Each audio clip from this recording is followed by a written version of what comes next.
So good afternoon, everyone, and thank you for joining us today for this joint event between GLR and USGBC California.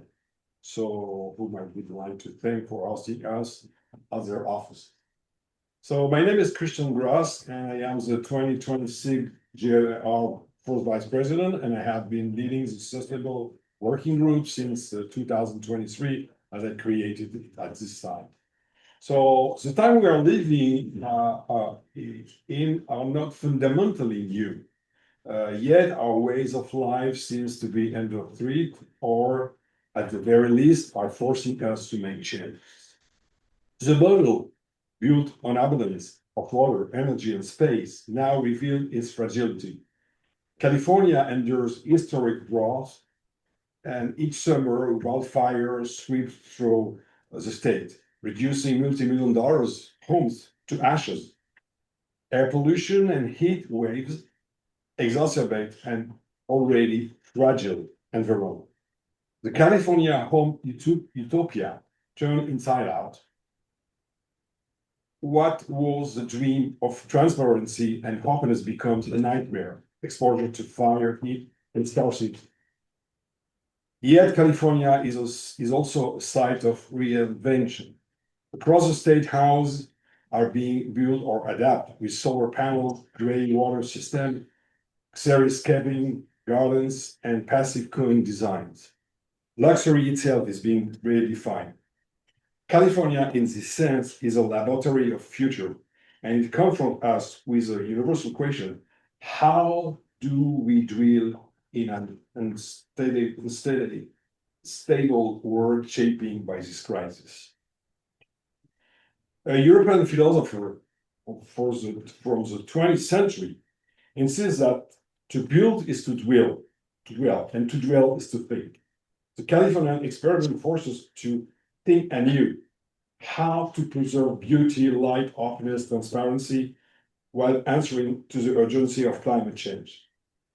Drilling is no longer merely about comfort or style, it's about ethics and survival. Today, 70% of home buyers are increasingly interested in sustainable features, which allow them to save money and build resilience against extreme weather events and natural disasters, as well as improve their own health. Once reserved for wealthy buyers, sustainable features are now seen as a way to save money. At least 30% of real estate agents, information from 2025, that consumer awareness of energy saving has become a key driver of demand for sustainability housing. And for us at GLR as realtors, and for the USGBC California as influential and committed player in the transition to green building, we have a common question: can we do good and do well with green homes? And that is the case. Is that the case? Then the question for our industry is: sustainable real estate actually adds value in today's market? And if so, then this has become an economic issue, given the growing role that sustainability plays in real estate. And it is a question that lies at the heart of our panel of experts today.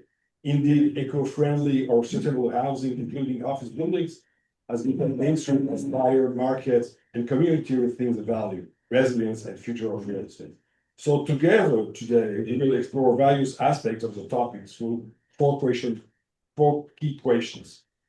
First of all, do energy efficiency upgrade common and premium in the Los Angeles market? How a buyer preference evolving? Where do financing and sustainability intersect? What does it mean today to be a realtor specializing in sustainability real estate? And to that end, I am pleased to introduce now our three panelists and my co-moderator, who is also a panelist in some way. So first of all, Izumi Tanaka is a green realtor at Real Broker and a GLR member of our sustainability working group.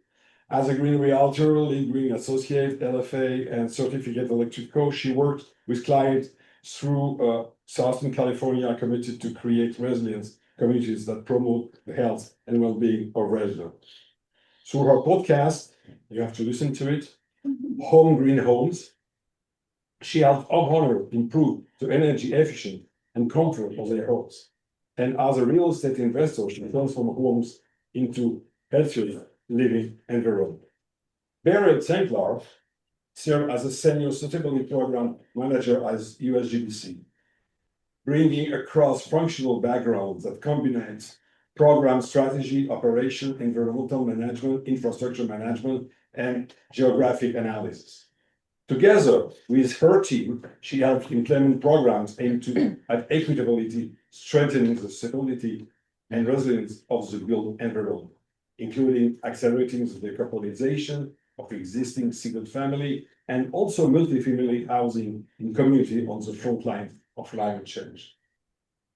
Previously, she led operations at the High Line in New York City, an iconic urban infrastructure repurposing project at the intersection of green building, public space, and spatial data sets. And in the screen, you can see Kerry. Hi, Kerry. Kerry, hey, how are y'all? So Kerry Langray, and as he is in Georgia, but he's pleased to be with us today. I've been working in the residential mortgage financing industry for over 39 years. After being tasked with developing a financial solution to help high-performance home builders in 2008, he developed proprietary software called Humbug/TCO, which has become the foundation of his business. Using this tool, he encouraged real estate market participants to incorporate energy performance and housing operating costs into their financial assessment of real estate properties. He has also collaborated with our National Association of Realtors, NAR, as a consultant on the development of their sustainable finance training program for real estate agents. And not the last but the least, of Trent Wilby, from Climate Hang, which owns and operates self-sufficient, eco-friendly, and or resilient home across New York, New Mexico, and California after working in the climate technology sector. He also chairs the Green Home Committee at USGB California. And he will discuss the practical reality of operating eco-friendly homes in different geographic contexts, as well as the best way to communicate their benefits. So, all right. But before we begin, I just want to say a word, and I want to thank Kim Crampion, who's here, Julie Brown, she's not here, from USGBC California, and Gary Damkochian, who is at the back from GLR, without whom this event will not have been possible. Thank you all, and thank you for all of you to attend. So Trent, I give you the now. Sir, I give you the floor. Go ahead. Sure. Hello, everybody. Thanks so much for being here. It's wonderful to be here in beautiful Arts District adjacent, I think is the proper real estate term, but someone can correct me if I'm wrong. So I'm going to open up with a question to our moderators, and then Christian and I will sort of hand off to each other as we move through the content of the meeting. And so I think in preparation for this event, I was really doing a little bit of zooming out and wondering, well, what is it that a realtor does, right? And to me, it seems like the core value of a realtor is to ignite the imagination of the buyer in the context of a certain home. And then the real magic is, of course, marrying that spark with their budget. And so I think my question to all of our panelists, just to open things up, is what is it about green, sustainable, resilient homes that captures people's imagination? And maybe we'll start with Azumi. Can you repeat the question? What is it about green homes that sparks people's imagination, wants them to move towards writing that check, getting that loan? It really depends on the client, but I would talk about different generations. But I think like older generation currently, they won't be so keen about, if we talk about sustainability or green or eco-friendly, they may not be, too open to listening. But if you can say to them, like, this is a home that you feel safe and comfortable, where your air quality inside the home is good.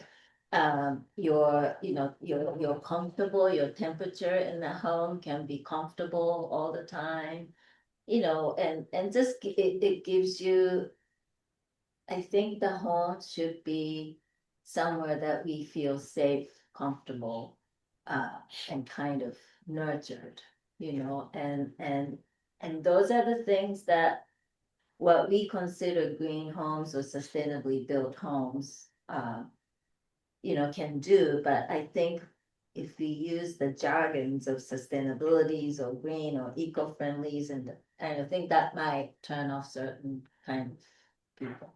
Yeah. Beryl, I would ask the same question of you. What is it about green homes that captures people's imagination?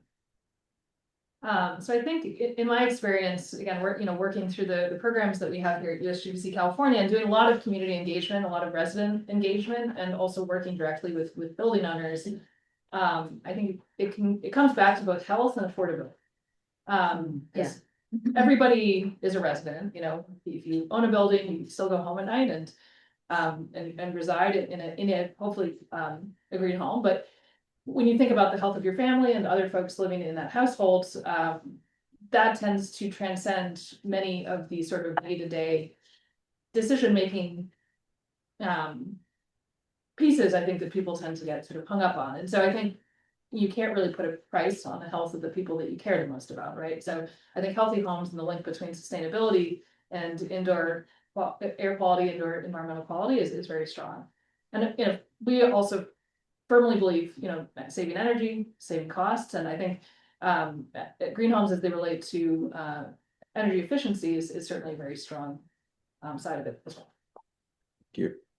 And Carrie, on the internet, you might actually be able to disambiguate if we can put a price on the health of your family members.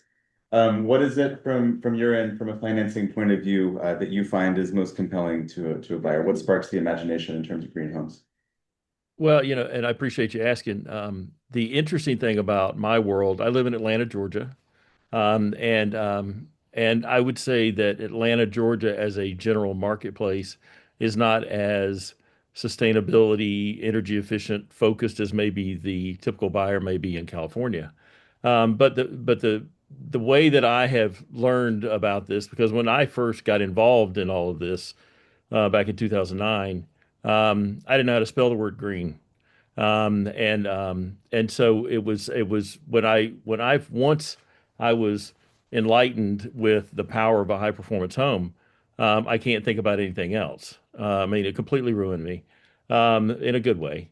And so the story that I share with my clients who are not necessarily predisposed to be focused on it is to help them paint that picture of that video that they have in their mind, that little movie that's playing in their head, about what their new home's going to be like. And of course, we can all see it. The family gathering in the kitchen and eating the meals and all that stuff. All the things that people normally do when they think about their houses. And funny story, and this one kind of hits it right on. Is I have a daughter who is 37, and they have three children. And I was telling her about what I was working on because most people think I'm talking a different language. And when they renovated their house that they live in a home that was built in the 40s. She said, "Do you know somebody that can help me figure out how to make sure the air in my house is clean?" And so to me, it's the lifestyle impact. Like I said, the financial side, I can make the numbers sing and dance. I am a numbers freak. I can make the numbers sing and dance. But at the end of the day, that got her husband really fired up because he thinks about numbers all the time. She thinks about the health and the lifestyle of their children. And so that's what I would tell you. It's a combination of both. I look at it holistically. I don't look at it from one side or the other. I know a lot of people who don't care about sustainability and all they care about is money. I know people that think about nothing but sustainability and they don't care about money. So the whole point of it is I try to paint the picture that's a holistic picture, to say, here are the benefits of looking at this type of house. I've had people tell me right up front, I don't care what you do for me, don't say the word solar to me. And I'll say, that's fine. Okay. And I had a guy in Texas, I don't know, maybe 8 months ago. And I said, well, I got three different options for you to look at. And this one's going to save you over 10 or 15 years, about 100 grand. And he says, okay, that's great. It's about a $750,000 house. And I said, and I've got a third one that'll save you about 500 grand, but it's got solar in it, but I'm not going to tell you about that one. And he said, oh no, I want you to tell me about that one. And now he lives in a house with solar panels on it. And I don't sell solar panels. I sell total cost of ownership. So that's what I would tell you is the long and short of it is, people aren't necessarily predisposed to think about it.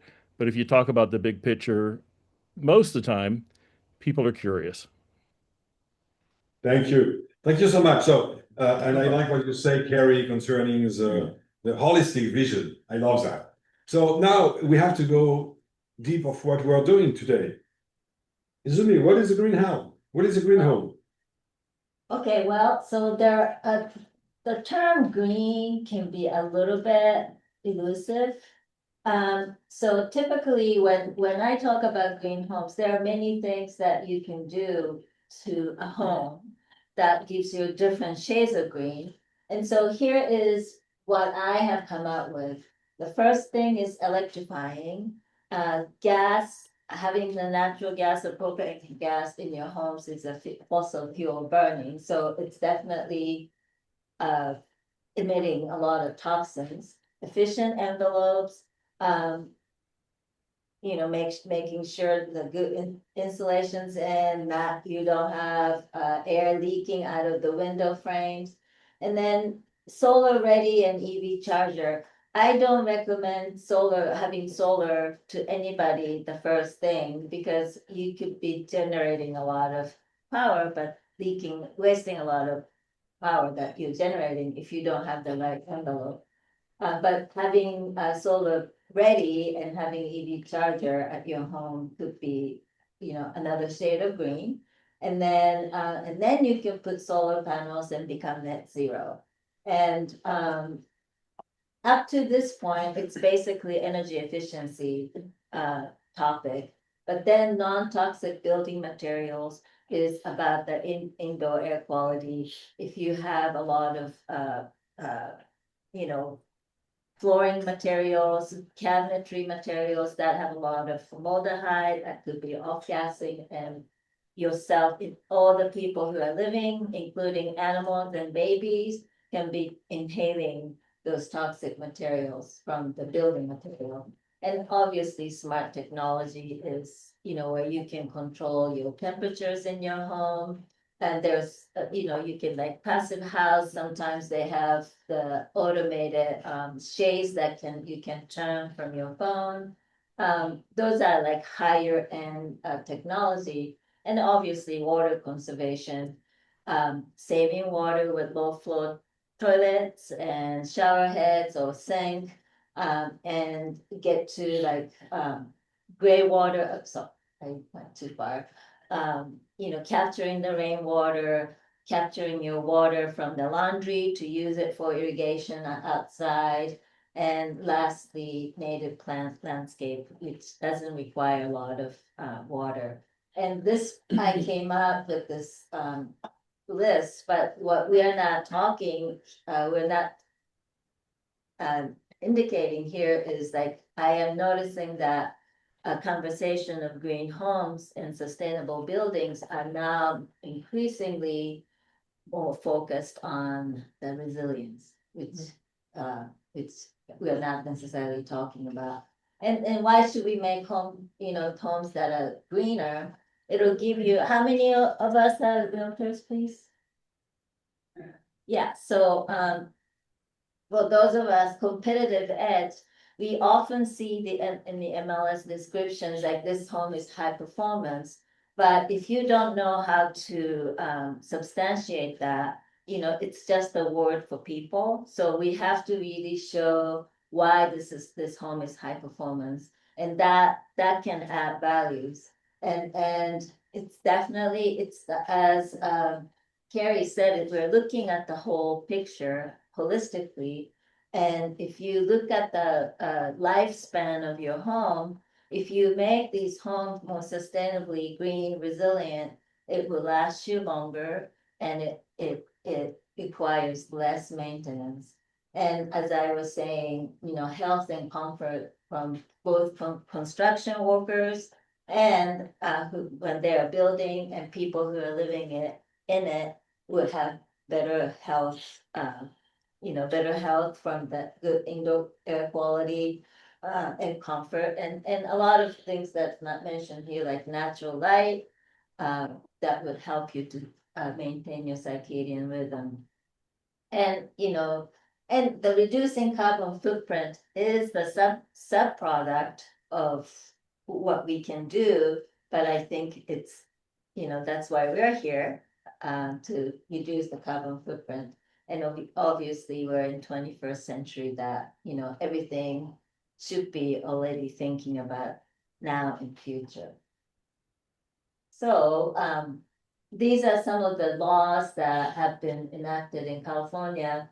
We are definitely, even though our current administration is moving backwards, but I think the movement of making a building practice more sustainable, resilient is definitely strong enough.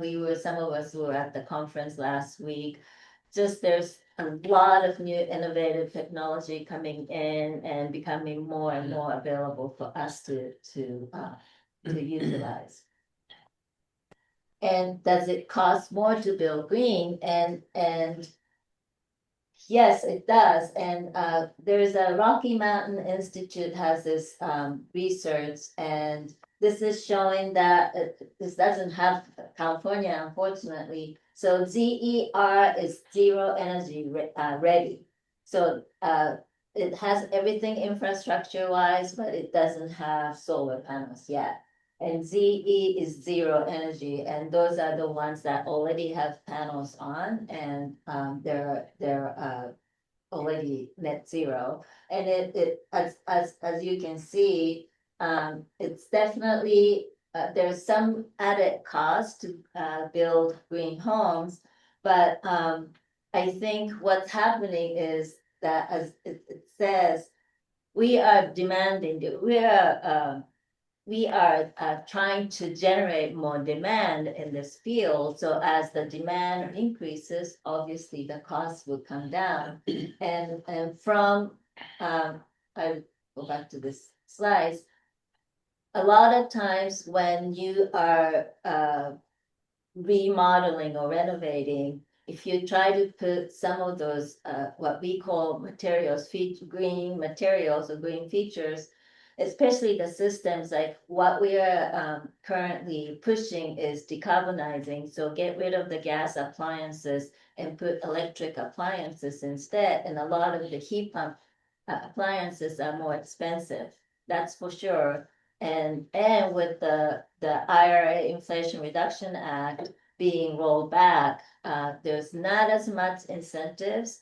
But for us, I would talk about this later, but I think for realtors, we should be very familiar with a lot of the different local incentives that are available to help reduce the additional cost of putting in more green or sustainable homes.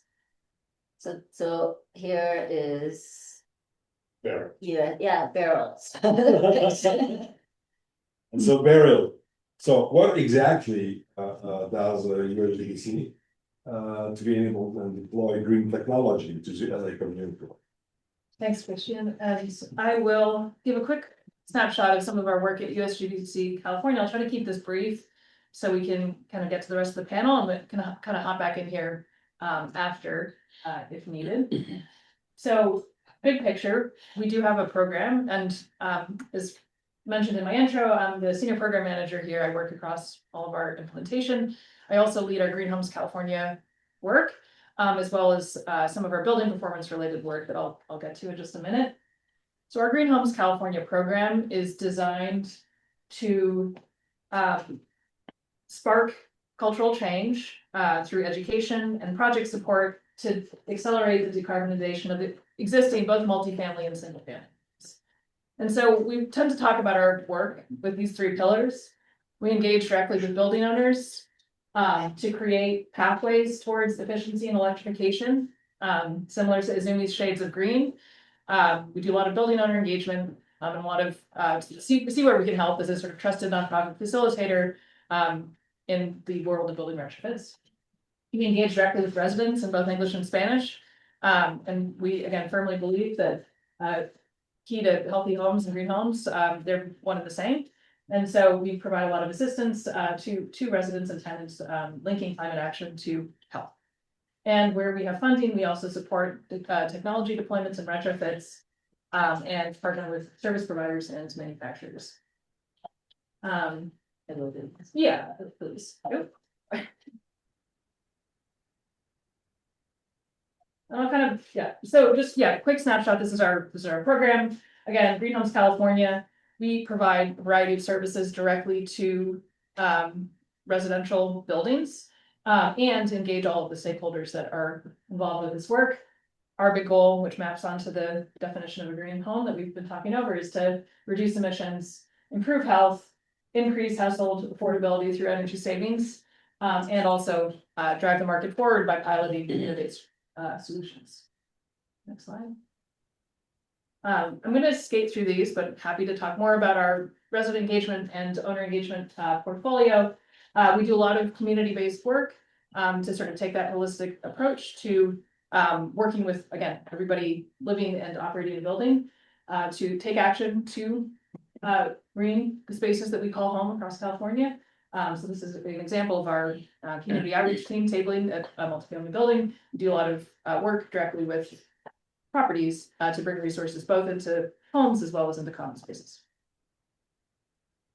And just big picture, yeah, again, we work directly with building owners. We've supported or engaged over 500 properties in the last 3 years, assessed and also then provided services for taking on building retrofits and on-site resident engagement. So the resource I really wanted to highlight for this group in particular is that this past fall, we launched a California Building Performance Hub. The cost of doing work to buildings is too high. And what we're really trying to do is reduce the soft costs that go into building retrofits to really drive the market forward and provide a sort of one-stop shop to accelerate building decarbonization across California.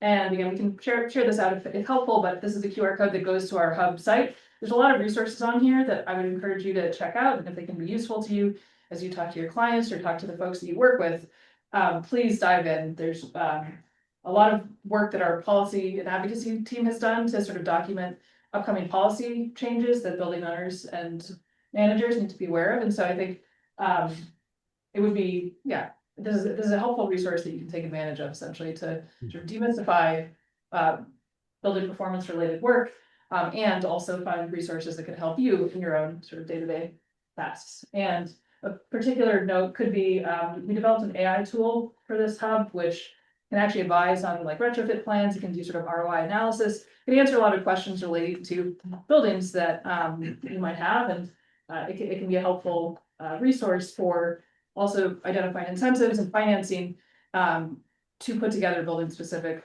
plans essentially for the work that you might be doing. That's it. That's great. Thank you. Well, check it out. We're trying to, we're nonprofit. We're trying to develop resources that can help the market move forward.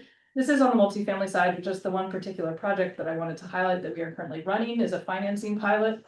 We're working directly with affordable housing and naturally occurring affordable housing here in the city of LA to provide no cost financing technical assistance. And it's just an example of a project that we're running through our building performance hub.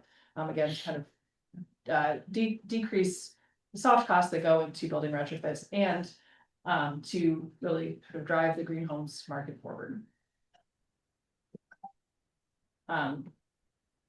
We're having a roundtable next week that you might be interested in.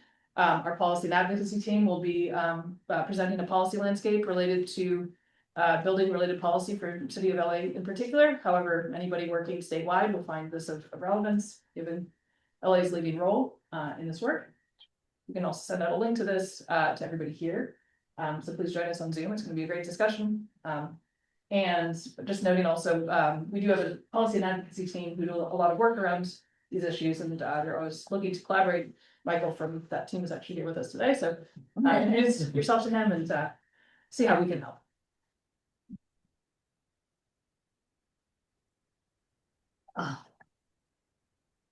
Yeah, go ahead. So I suppose my next question I'll direct to both Carrie and Izumi.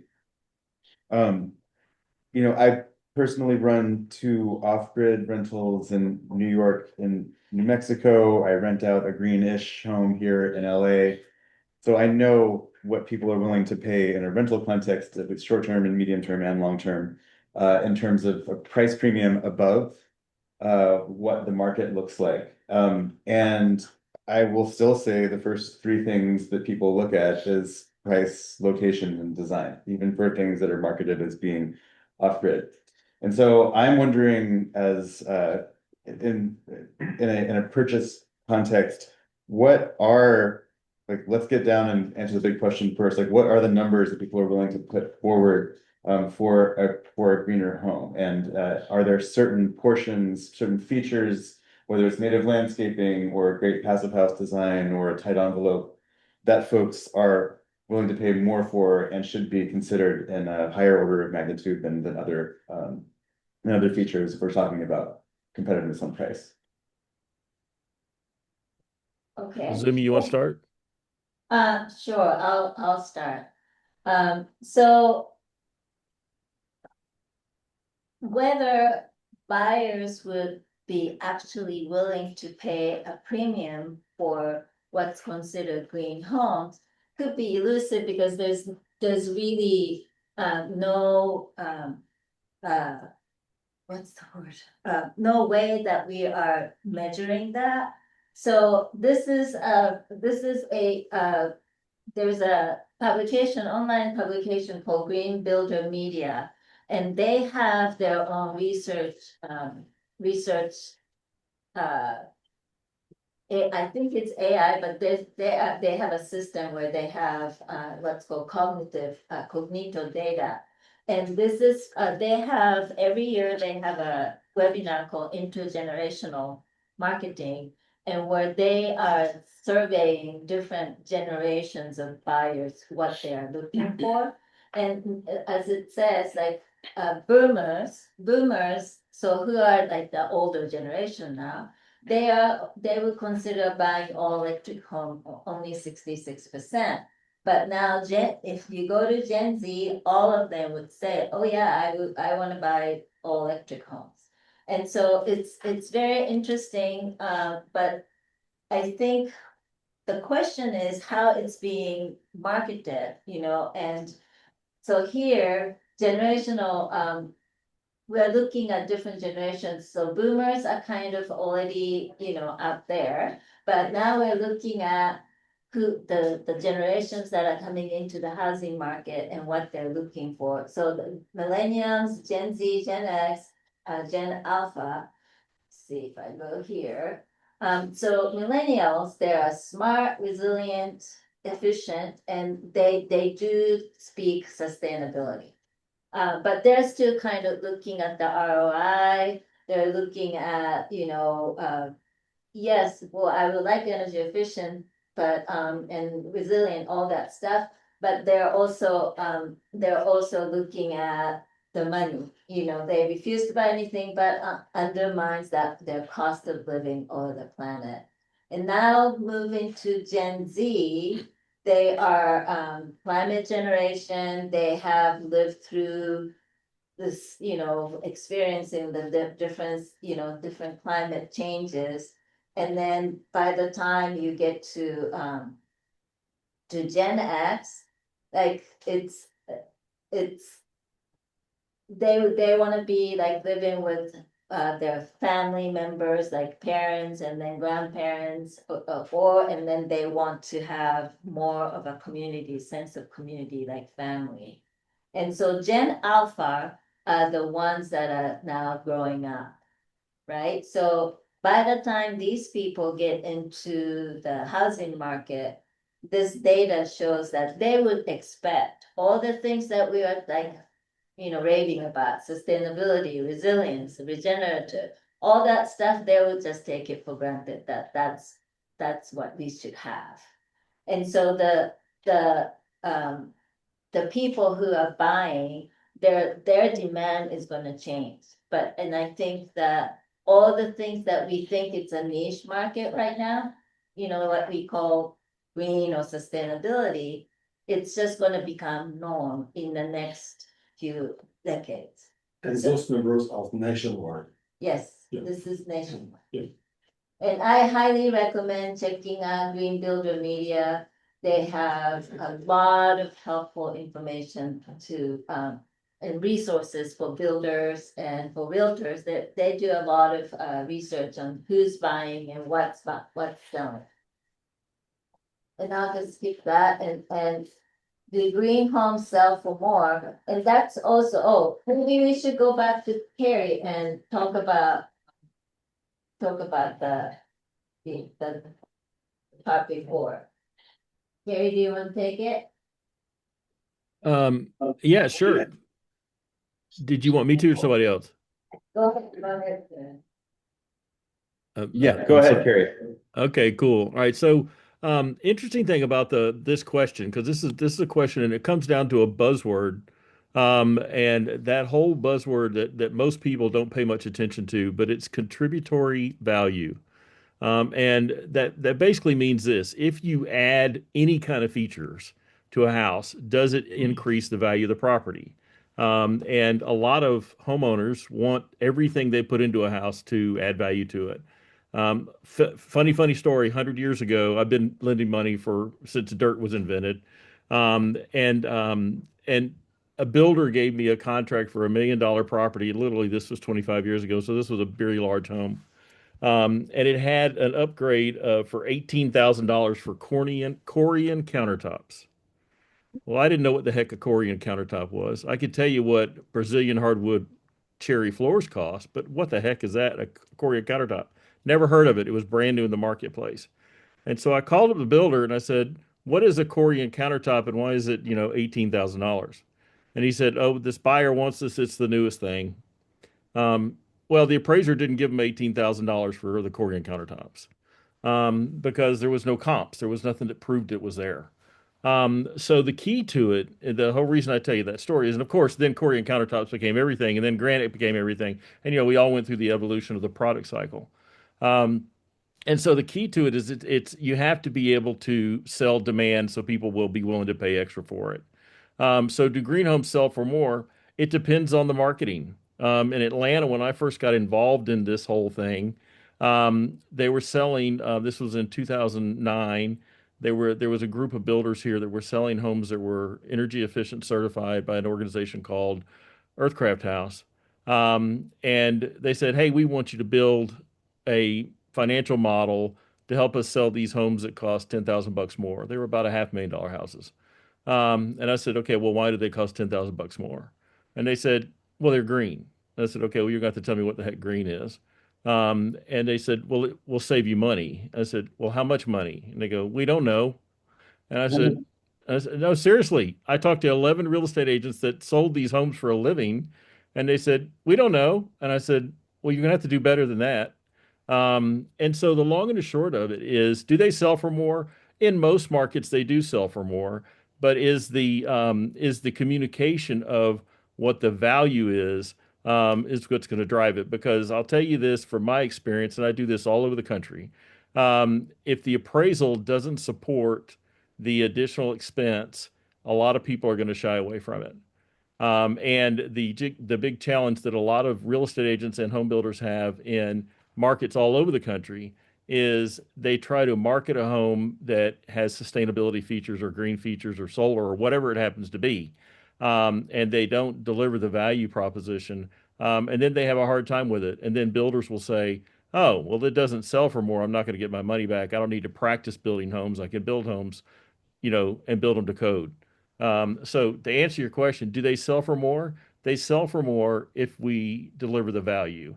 If we don't deliver the value and say everybody ought to put solar panels on your homes, what are you, stupid? Then they're typically not going to. Carrie, a follow-up then. So actually, Azumi, do you want to talk about these numbers? Yeah, so. These are the numbers. So this is a report from Pearl certification. Pearl is one of the certification programs to rate the energy efficiency of the homes. And as some of you know, there are different certification programs. LEED is the most established, but LEED certification for homes turns out to be quite expensive. A lot of the LEED certifications are on bigger commercial and institutional properties. So there are many other certification programs. One of them is Pearl. Pearl is not very well known, but there's also Energy Star. There is Build It Green, Green Built rated something Build It Green up in California, and there's Earth Advantage. There's many programs that certifies the homes. Most of them are for energy efficiency. And this number came from the Pearl certification that they did their own research and to substantiate the claim. And this is based on the assumption that the realtors who sold those homes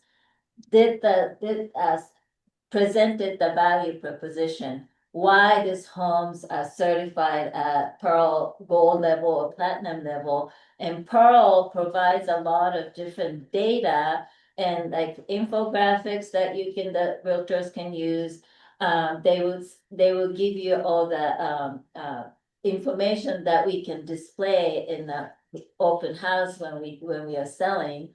Because a lot of the green features are invisible. It's behind the wall or under the floor and inside the attic, so you don't see it. So Pearl provided those materials, but it doesn't have to be Pearl. But based on their research was the realtors as actually marketing the value proposition. This home is certified with so and so. And this is why these are certified. They give you the data and they give you how much money you save on your electric bill, so that they will give you all the information. And that's why they say that in 6% premium overall. I have sold 2 Pearl certified homes. They were Pearl Gold, and they both went 14% above the comp. But I did a lot of marketing of why these are certified as such. And so you really have to, as Carrie said, you really have to push the value proposition, if you wanted to get premium. But I have spoken to different developers who build green homes, and it'll go higher than comps if you really push that, and it really depends on how you are marketing. So here comes how Carrie can Carrie's what do you call it? Algorithm. I don't know what we call it, Give it to but Carrie. yeah. Well, thank you. Well, I'll tell you this. I've been living this dream, this nightmare, whatever you want to call it, of figuring out this value proposition. And I think that Christian mentioned earlier that I put together the sustainability training for the National Association of Realtors, and I did a presentation on it in Austin, Texas, a few years back. And somebody came up to me and asked me about this piece of software that I wrote. And I don't write code, I write Excel. And I said, and he said, how many different ways can you finance a house, the sustainability thing? And I said, I have no idea. I was kind of like the realtors that were selling the greenhouses in Atlanta, right? And he said, "Oh, I was just curious." I said, "But I wrote the software. Are you going to be here tomorrow?" And he said, "Yeah." I said, "I'll find out." So I didn't have anything else to do that night. And so I figured it out. And basically it was 4.2 trillion different ways. Well, it's the most absurd number you've ever heard in your life, right? Who cares about 4.2 trillion different ways to finance a house? But the long and the short of it is it mattered that there was one better way to finance a house, and that was the one that was the lowest total cost of ownership. And so I took a very complex mindset, and I drilled it down to something very simple. Azumi, can you go to the next step, the next slide? Okay, so Azumi helped me find this home that 2 days ago was listed for sale. I'm not sure if it is still or not. Listed for sale in Los Angeles. And it is a pretty modest home. It looks great inside. And I talked to a couple of my friends about it who are in the California market also.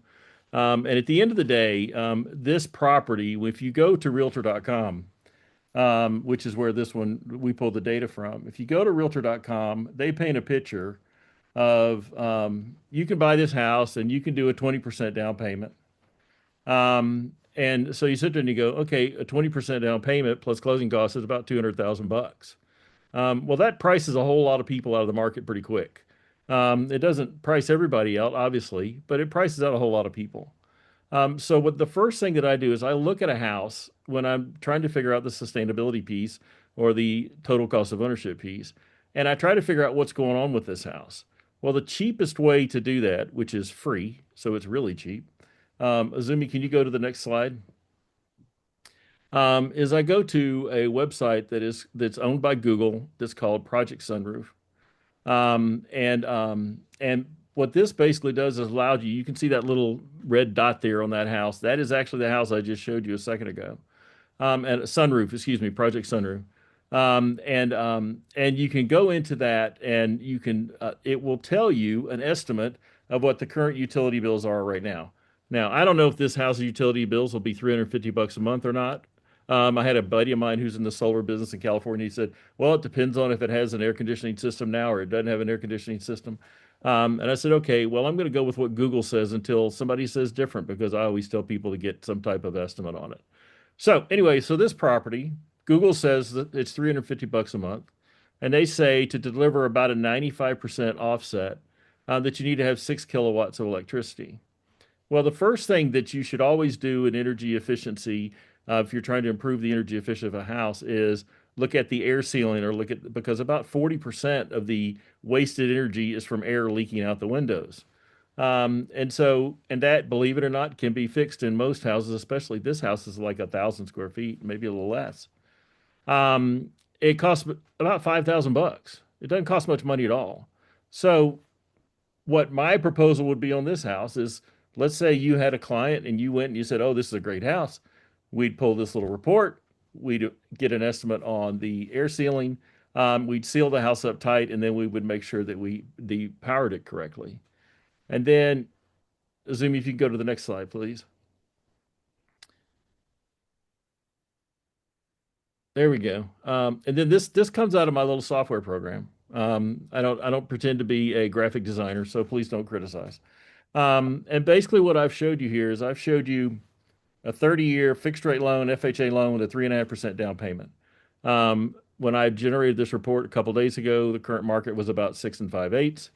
And there's the total cost of ownership, which includes the taxes, the insurance, the mortgage payment, and the 350 bucks a month for the utility expense. What my software does is it goes in and it shows me all these different ways to figure this out.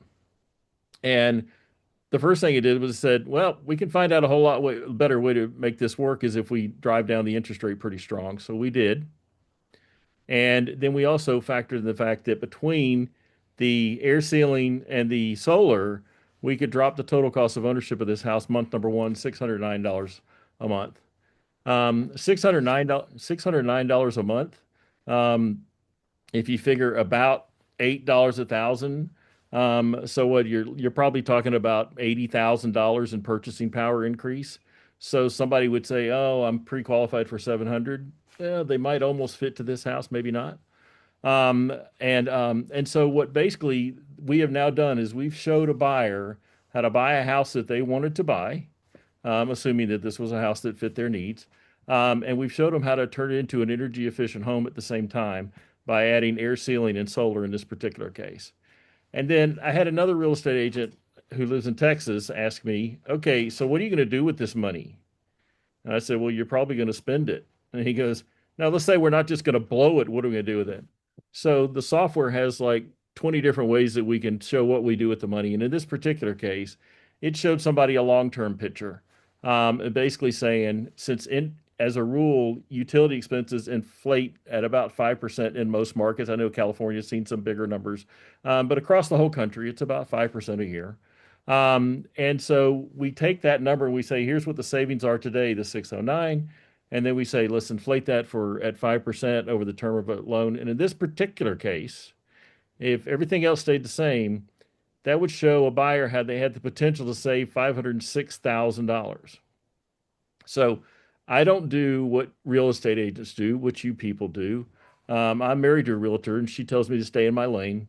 And so I stay in my lane, and my lane is numbers. And so what I basically do is I show my clients and my real estate agents' clients, here's the value proposition from a financial standpoint. We've taken care of the energy efficiency part. We've taken care of the energy performance part. And so whether you're predisposed to care about green or you're not predisposed, it doesn't really matter. The long and the short of it is we're going to show you how to deliver a home that does not consume electricity dollars. And it's going to help you with the financial side of your life at the same time. And that's the way that I sell it. I try to keep it outrageously simple. I've tried it outrageously difficult, very complicated. When I first wrote this software, I came downstairs from my office and I told my wife, I said, I'm going to change the world. She says, what is that? No, you'll love this. This is crazy. She says, what is that? It was a 58-page report. She goes, what are you going to do with that? I said, I'm going to show people how to save money. She goes, not on 58 pages, you're not. And so we adjusted. And so I've got it down to where it's one little dashboard like you're looking at here. And we try to do it because I know that people will ask questions about it, but the key is not to blow their minds with such complexity that they can't get their hands around it. And there's 2 or 3 different levels that go past this in what my software does. But this is the approach that I take. I start off, what do we have? I figure out how we can fix it to make it better, and then we optimize the financial piece on top of it. So that's how we do the energy efficient financing or the high performance financing. One additional thing that I'll add to this. People in the lending industry and real estate, just because they talk to people in the lending industry, are looking for a program that will do this or will do that. My software looks at every program there is. And the fact of the matter is the program is not always what does it. It's how you look at the whole thing. This is an FHA solar and wind technology loan product that I've illustrated here. But that in of itself does not drive everything. This allows the solar to be installed after the house is finished, and the financing includes the cost of solar. That's kind of it, Azumi, unless you have any questions for me. Yeah, Kerry, thank you for all your presentation. Sure. I just want to ask you a question. What did you learn in the last, let's say, 15 years in the green building financing that could help you and could drive you for the future? What do you have in mind in that? Well, it actually completely changed how I do my business. So it was not just the green piece, and that was that. What changed me is that my clients are not always predisposed to think about green or not think about green or whatever. But I have a vision. I have a mission, and so what the green financing piece has done for me and my business going forward is I think I show you the picture. The buzzword that I used earlier is the holistic point of view. I look at the whole thing. And so that's what changed in my world is that nobody wants to blow money unless they just got more money than sense. Everybody wants the opportunity to save money. And I don't care if you're red and yellow, black and white, green, conservative, it doesn't matter. It doesn't matter. The long and short of it is everybody wants to save money and live in a comfortable home. So that's what I would tell you. Thank you, Gary. I would like now to ask a question to Trent. my co-moderator, but he has many ideas about that because he knows what I'm talking about. So tell me about your approach to green real estate. You actually operate green rentals across the country, short, medium, and long term. Why do green from an investor point of view? Because we have many investors as well. We are working with investors, in fact. So I think for me, it's mission-based. You know, Kerry mentioned a pivot to a mission-based center for his business was transformative. And it's funny how if you have an idea of something that you feel in your heart and your mind that should actually happen, how much you can make the rest of the world bend to your own will. I was first inspired by these homes called earthships, which are off-grid. They're native to Taos, New Mexico. They're completely passive. There's no HVAC. There's intense thermal wrap around the entire thing. Pounded earth tires form the basis of the entire structure. There's a greenhouse in the front of all of them. So for me, it came from a creative spark point of view first. And I found that as a buyer and someone who does, again, I operate primarily short and medium term rentals for that side of the business. You have to be able to translate that vision and that enthusiasm to a wider group of people. And I think all of you all know that, whether it's a single home or multifamily or whatever, you have to know what's special about it. And that's your job, is to sell. And it just makes things a lot easier if you like things to sell them. I'm a terrible actor. Like, I can't sell things that I don't like. It makes me oftentimes a terrible cog in a corporate machine, but it makes me very effective when I believe in something to be able to sell it. So for me, I always go with my heart and my gut first, which doesn't always work out, but in general, for me, investing in an earthship property in New Mexico allows me to put my whole heart into marketing it. And if it's not working and we have a few down months, I'm going to be incentivized to understand what the hell is going on and why everybody else doesn't understand what I'm feeling. So that's a little bit woo-woo and wishy-washy, but I think that if you can find a listing that has, whether it's great bones or great sustainability or efficiency features that can be added at low cost, and you know how to make that happen, that's a huge boon for you and for your seller. I mean, like it's crazy. The biggest things we can do is insulate the attic and seal the windows. Like, it's the most boring stuff. But being able to do that and then be like, top of your listing, this home has a really tight envelope. Will make it that much more compelling to the people who are interested in your properties. So I think just feel it out, understand what can be done from a stack rank point of view, and then help sell that vision, not just to the seller in terms of how you list it, but also, of course, to the future buyer as well.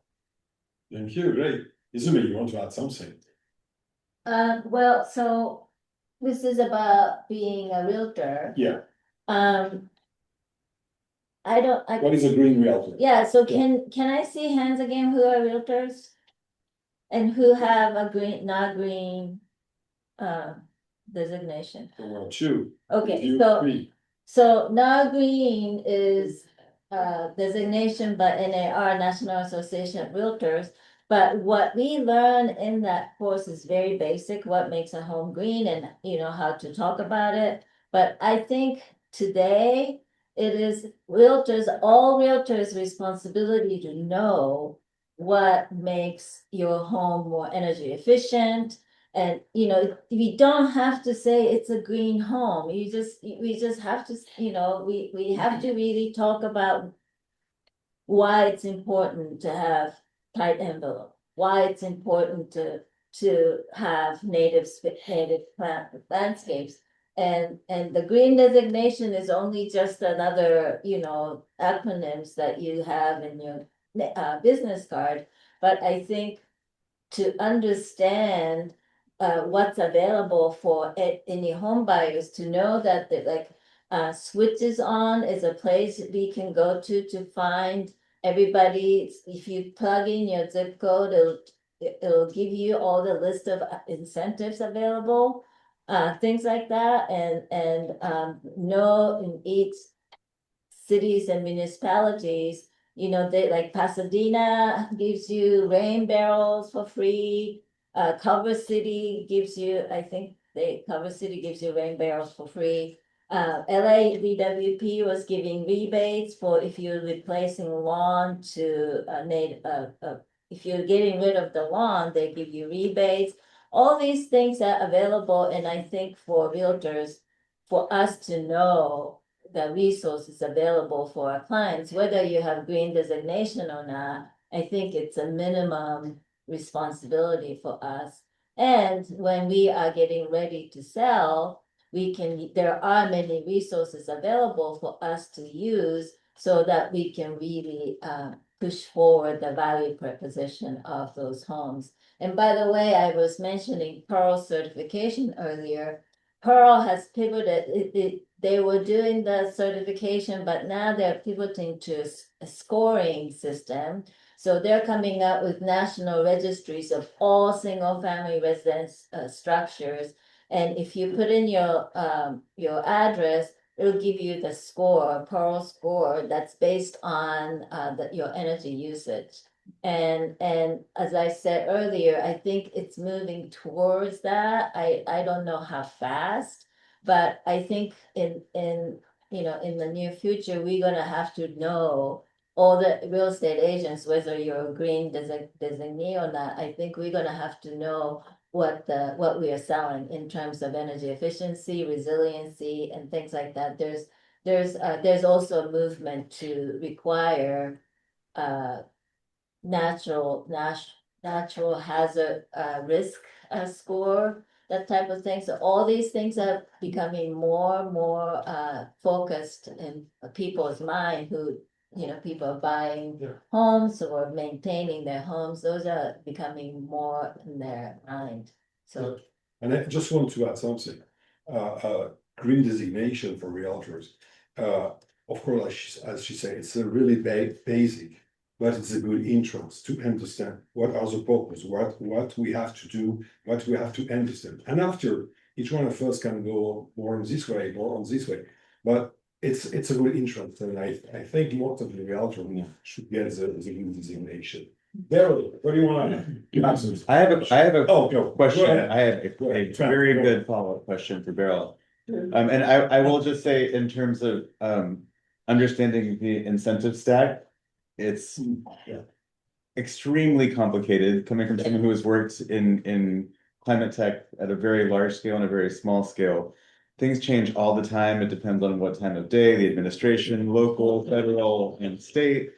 I will say that a quick thing, and then I'll ask this question. Love it or hate it, the AI tools that are being developed around understanding the picture of a specific address's available incentive stack, I think are becoming very good very quickly. If you are interested, we can talk about the switches on API later, which has at least last time I checked, which might have been pre this administration, was getting very good very fast. So there are tools developing very rapidly, and you can also build your own tools now at a faster pace than you could before. My question for Beryl, so much of what we're talking about here, and Carrie mentioned, obviously, don't say solar, whatever it is, solar, heat pump, battery, native landscaping, water collection and irrigation. There are incentives, there are requirements, and as I mentioned, they vary wildly depending on time of day and where you are. Are there any specific resources, and I'm asking for URLs or whatever else you want to either say now or distribute later, or things people can Google, that you recommend that do a good job of rolling these up and making them presentable to realtors and to buyers? Thank you for the question, Trent. It's a big one. I will say, I'm gonna make a quick plug again for the slide that I had earlier. It's, our building performance hub. I would, see what you can find with us. I think, one of the roles that we play at USGBC California is really just being a trusted partner to help take all of the numbers and the insights and the information that's out there and sort of, work with people with projects where they're at and then help them take action. And so, we built these digital tools to help facilitate that process. However, this is a very human-driven type of work, right? I think everybody in this room is very familiar with that. So in terms of the incentives, I would say, do check out especially, it's the building support agent on our building performance hub can put together an incentive stack essentially for you. And again, we're working on a financing assistance pilot to also put together capital stacks for financing retrofit specifically, and piloting that work through our hub. So, this is not easy work. However, approaching it with a collaborative mindset and sort of with sort of an intention to learn will help the entire market move forward. And so I think just in terms of resources, check out what we put together. Check out the Switches On, of course, which is the go-to resource, especially for single family homes. And reach out if there's any ways that we can be of assistance. As USGBC California, we're a nonprofit. Our main goal here is to be a connector and to be a facilitator for bridging the gap between all the great work that you all are doing to promote green homes and the available resources that are out there. So that's what I'll say. Terry, with everything you heard, does it scare you or does it help you for your job? You talking about the audience, the comments today? It always helps me. There's always something I learn. And so I would tell you that the information is great. And I think that all real estate agents ought to use it. It's so funny. I had a conversation with my wife about this because she's not predisposed to be focused on this. She's predisposed to take care of her clients. And we had a client of hers recently that we ran through this model. And she looked at me and she said, "I finally get it." And so the key to it is you just got to get engaged, and you got to have the conversations with your clients, because people like what energy efficient and green homes give them, even though they may not verbalize it that way. Because the long and short of it, who wants to pay $500 a month for their utility bill if they don't have to? The utility company doesn't need your damn money. And so I had one guy say, "I just want to stick it to the man." And I said, "That's fine." But the long and short of it is that's what I learned. I learn something every time I have a conversation with a group of professionals in this area. Thank you, Kerry. So I think Yes, we're going to wrap up now, and Tran will say some last words.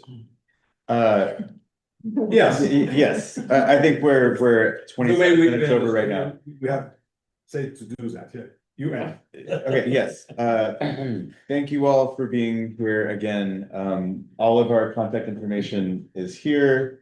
Thanks to Beryl and to Kim and for the entire USGBC team for having us here. And we're here for you. See you at lunch, I suppose. Thank you so much. Thank you so much for being here. y'all take care. Let's we announced that the NAR, we're doing the green home training, right? Yeah, Thank you. I think we have our CEO is here. Hi, Whitney Austin. So you should let So everyone know. I think there is two things I want to say to the realtors and to the others as well. So first of all, on the 22nd of October, we're gonna have a showing of a net zero house. There is fighting all together, so we don't know which one we're gonna have. And then in November, and our CEO knows about it, we're gonna have a green designation done at our office in Culver City for our realtors. So I engage all of you and bring other realtors, and we don't have the date now, but we're gonna have it, and it's gonna be 2 days working. Okay. So yeah, it's what you want to ask. Oh no, it's a good starting point for realtors that aren't Yeah, familiar with it. That course, it is kind of basic, Yeah. although maybe we'll try to make it less basic this time. But it's a great entree for Yeah, people it's a who great just entree. are curious, Yeah. want to learn more. Yeah. Kind of gets them thinking. Yeah, and this guy is writing a book. Development. So just